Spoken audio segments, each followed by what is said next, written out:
Hello everyone, very good morning. स्वागत है आप सभी का आपके अपने चैनल पर और मैं हूं आपका दोस्त Samba Tiwari. One word substitution की आज हम क्लास नंबर 8 स्टार्ट कर रहे हैं। इससे पहले हम 7 पढ़ चुके हैं, तो यदि अभी तक आपने नहीं देखा है तो एक बार फटाफट से देख लीजिए। बहुत हेल्पफुल सीरीज़ है। वन वर्ड सब्स्टिट्यूशन आपको डेफिनेटली मदद करने वाली है।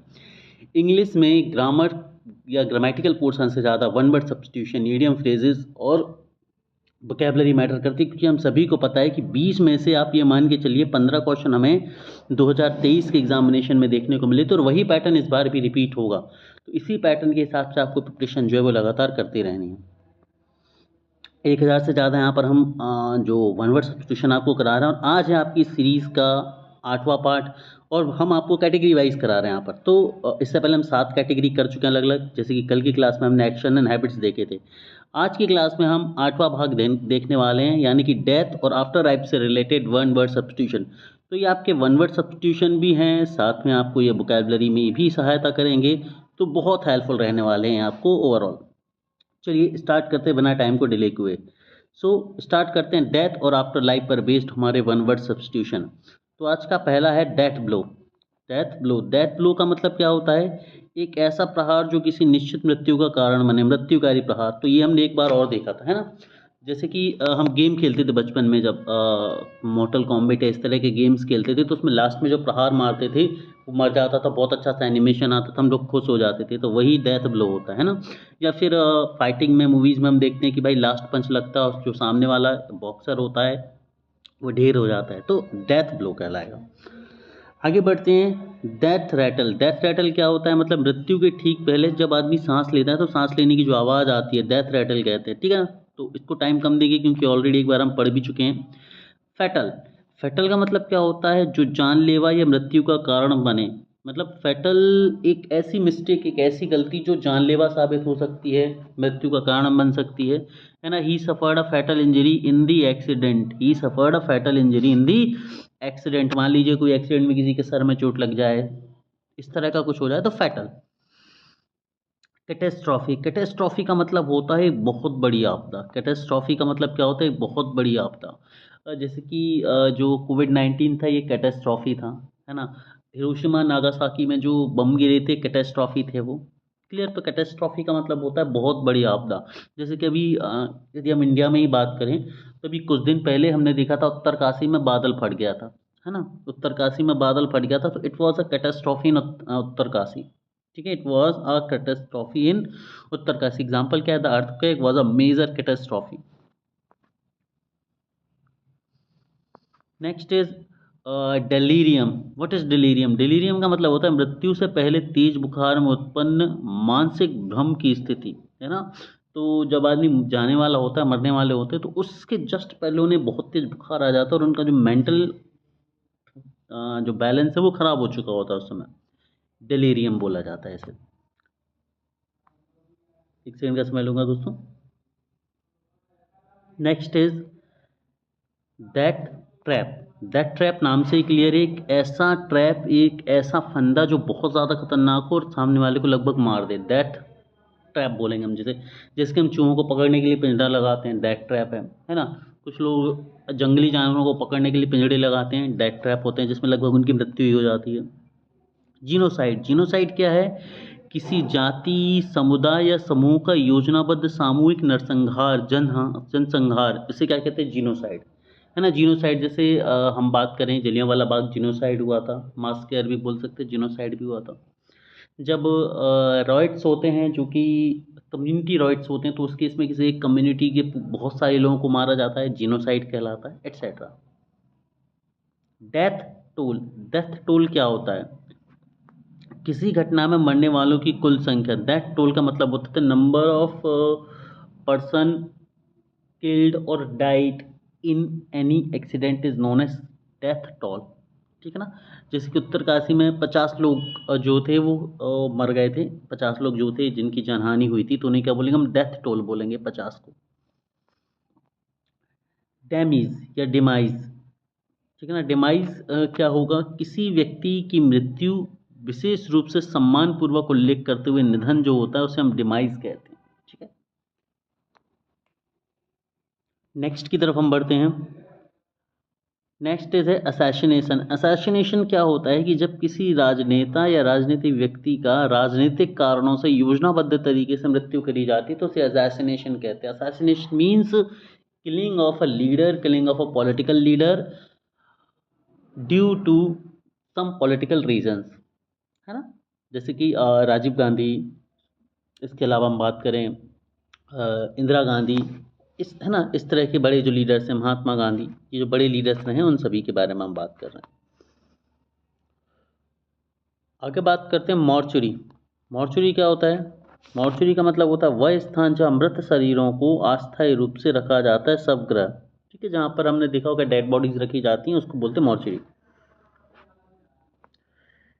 ठीक है।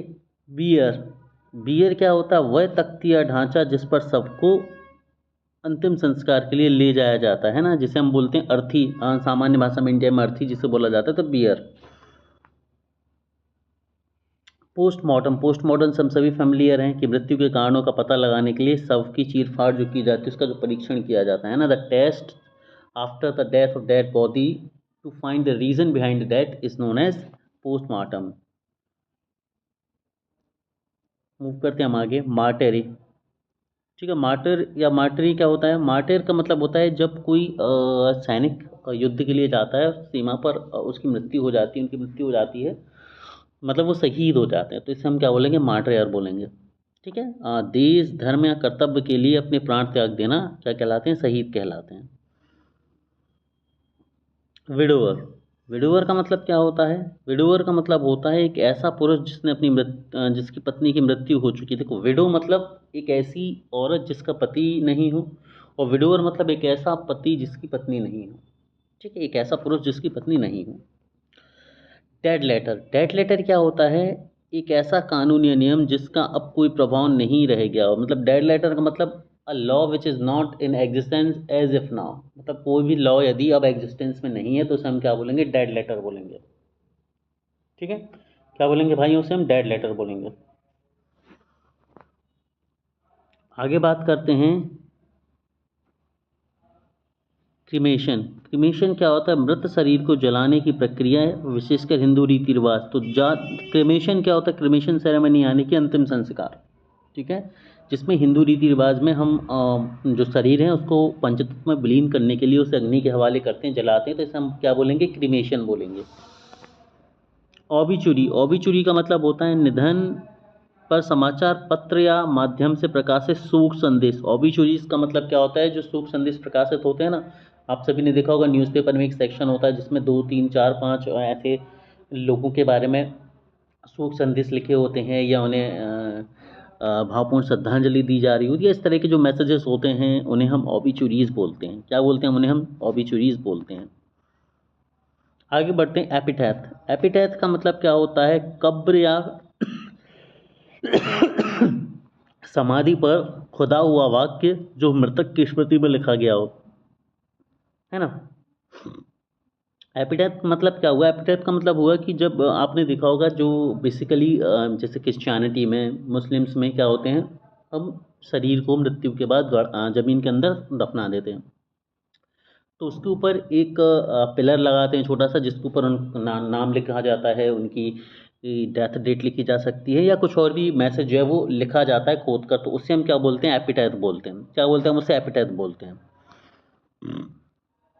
रिक्वेम, रिक्वेम क्या होता है? रिक्वेम का मतलब होता है मृत आत्मा की शांति के लिए लिया गया या गाया गया कोई गीत। ठीक है ना। रिक्वेम का मतलब क्या होता है? गीत जो मृत आत्मा की शांति के लिए लास्ट में जो गाना गाया जाता है, इस तरह का कुछ भी प्रोग्राम किया जाता है उसे हम क्या बोलते हैं? रिक्वेम बोलते हैं।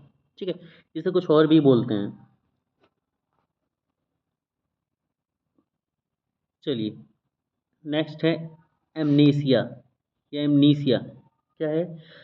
स्मृति का आंशिक या पूर्ण रूप से लोप हो जाना, स्मृति लोप। एमनेसिया की बीमारी मतलब उसे बोलते हैं जिसमें इंसान भूलने लगता है चीज़ों को, है ना, इंसान को याद नहीं रहता, एमनेसिया। डेलीरियम हम देख चुके हैं कि भाई बुखार की स्थिति में मानसिक स्थिति खराब हो जाना। हेल्यूसिनेशन, हेल्यूसिनेशन हम सभी ने बहुत बार सुना है, इसको अब हम समझ भी लेते हैं। हेल्यूसिनेशन क्या होता है? ऐसा भ्रम जिसमें व्यक्ति ऐसी चीज़ें देखता है या महसूस करता है जो वास्तव में नहीं होती हैं, जैसे कि मरीचिका जिसे हम बोलते हैं ना, हम सभी ने बचपन में पढ़ा हुआ है कि जब आप डेजर्ट में होते हैं, जब आप रेगिस्तान में होते हैं, तो you will not be able two means you will be seeing like कि पानी नहीं है फिर भी आपको तालाब दिख रहा होगा, पॉन्ड दिख रहा होगा, तो इसे हम हेल्यूसिनेशन बोलते हैं। हेल्यूसिनेशन का मतलब होता है कि आपको वो चीज़ें महसूस होती हैं जो नहीं है। जैसे गर्मी के दिनों में यदि आप खाली रोड पर बाइक भी चला रहे होंगे, कार चला रहे होंगे, तो आपको सामने ऐसा लगेगा जैसे हल्का फुल्का पानी गिरा हो रोड पर, बट ऐसा नहीं होता, तो हेल्यूसिनेशन होता है।